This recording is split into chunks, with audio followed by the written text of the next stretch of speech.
tanghalian, di ano na, tumayo na ako ng tubig.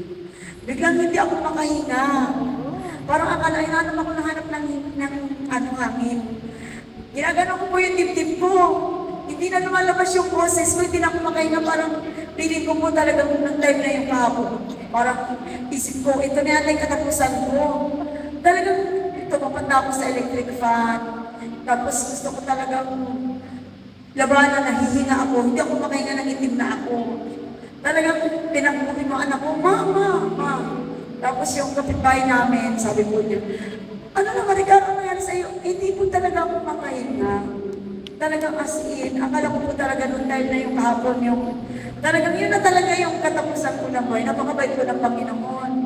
Talagang inano ko sa liyo, hindi ako makahinga. Ang isip ko, Lord, alisin mo to. Bigyan mo pa ako ng pangalawang buhay.